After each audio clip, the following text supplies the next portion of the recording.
अगले दिन गिरिराज की अतुलनीय समृद्धि से आकर्षित होकर कृष्ण उन गिरिराज के एक शिखर पर अकेले विचरण करने लगे। यद्यपि सभी ग्वाल सखा अपने प्रिय मित्र की अनुपस्थिति से पीड़ादायक चिंता में पड़े हुए थे, उनका अन्वेषण खोज कर रहे थे। वह देवराज इंद्र पर कृपा करने के लिए अकेले ही चले गए थे। इंद्र निश्चित रूप से श्री कृष्ण को श्रेष्ठतम स्थिति को जानते थे, लेकिन उन्हें यह विश्वास नहीं हो रहा था कि कृष्ण आध्यात्मिक लोक से उतरकर ग्वालों के बीच वृंदावन में कैसे रह सकते हैं। तथापि उन्होंने कृष्ण की शक्तियों को अपने सहस्त्र चक्षुओं से देखा था। अंत में अपने को अपराधी समझकर किसी प्रकार से उस अपराध का मोचन करने के लिए वह ब्रह्मा जी के निकट श्री कृष्ण की महिमा को और अधिक सुनने के लिए सुमेरु पर्वत पर गए।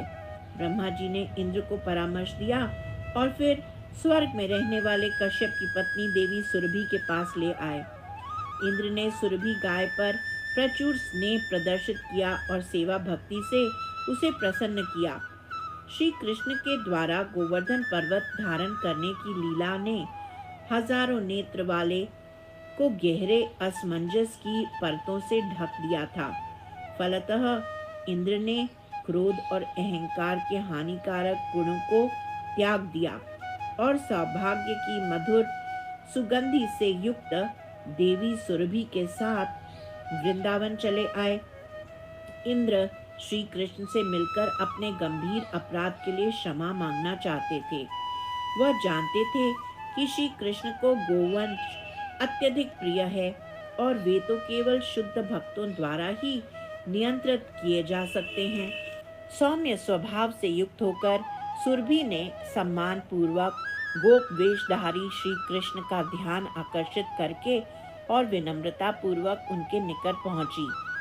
देवी सरस्वती की वाक्पटुता के साथ उसने स्नेह पूर्वक कहा, हे मेरे नाथ, आप नंद महाराज की राजधानी के ललाट के सौभाग्य तिलक हैं। कृपया मेरी विनती ध्यान पूर्वक सुने। आप संपूर्ण ब्रह्मांड में सुप्रसिद्ध हैं और सभी प्राणियों के लिए पूजनीय हैं। आप अतुलनीय हैं और इस संसार में अविश्वसनीय ऐश्वर्य प्रकट करते हैं। भले ही सैकड़ों क्रोधित इंद्र तेज गति से चलने वाले क्रूर मेघों के द्वारा मूसलाधार वर्षा करके गायों और गोपों को नष्ट करने का प्रयास करें, लेकिन आप तो सदैव ही गोकुल और गोकुल वासियों की रक्षा करके उनको पूर्ण आनंद से संतृप्त कर देते हैं। वृंदावन की गाय मेरी वंशज हैं और आपने उन्हें इतनी अच्छी तरह से आश्रय दिया है। आपकी कृपालुता से आश्चर्यचकित होकर ब्रह्मा जी ने उत्सुकता पूर्वक मुझसे कहा, हे देवी सुरभि, नंद महाराज के प्रिय पुत्र गोकुल के राजकुमार को सुखद स्नान कराने के लिए जाओ। श्री कृष्ण की भक्त वत्सलता से सुरक्षित सुर कवि स्तुत्य व्रजवासियों ने इंद्र से ईर्ष्या न होते हुए भी उनके प्रति विद्रोह किया। मैं तो श्री कृष्ण के बाल सखाओं और वत्सों को चुराने में के अपने पूर्व कृत्य करतूत के लिए प्रसिद्ध हूँ। हे सुरभि, मैं इस पारलौकिक लीला के आस्वाद के लिए मुनियों, ऋषियों, किन्नरों, चारणों, सिद्धों और देवताओं के साथ अपने हंस पर बैठकर तुम्हारे पीछे पीछे आता हूँ। हे योगेश्वरों के ईश्वर, हे परमात्मन, हे जगदीश, हे अच्युत, आप हमारे स्वामी और पूजनीय देवता हैं। हे जगन्नाथ, गायों, ब्राह्मणों, देवताओं और अन्य सभी संतों के योगक्षेम के लिए कृपया हमारे नाथ बने। श्री ब्रह्मा जी के आदेश अनुसार हम आपको ब्रज के इंद्र के रूप में मुकुट पहनाने के लिए आपका अभिषेक करेंगे। हे जगतात्मा, आप पृथ्वी का भार उतारने के लिए इस संसार में अवतरित होते हैं। हे कृष्ण चंद्र, जो व्यक्ति मेरे पीछे खड़ा है वह अपने क्रोध और अपराध के कारण पूरी तरह दुख समुद्र में डूबा हुआ है।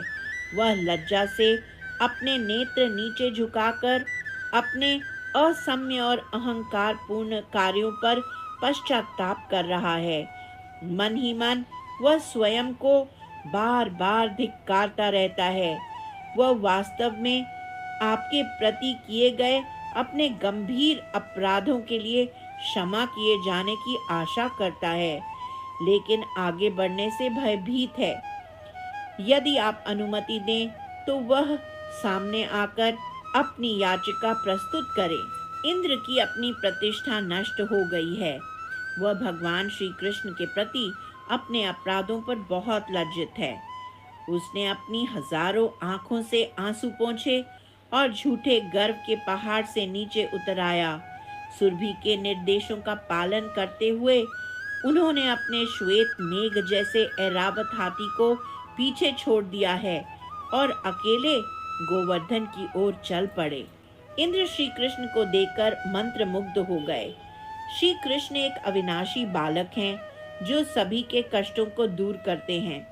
वे महान तेज युक्त हो चमकते हैं, घन श्याम मेघ की तरह श्याम हैं, श्री वत्स के रूप में चिन्हित हैं और ग्वाले के भांति वस्त्रों को पहनते हैं। उन्होंने देखा कि आकाश में दूसरों से अदृश्य गरुड़ अपने दोनों पंखों से श्री कृष्ण को छाया प्रदान कर रहे हैं।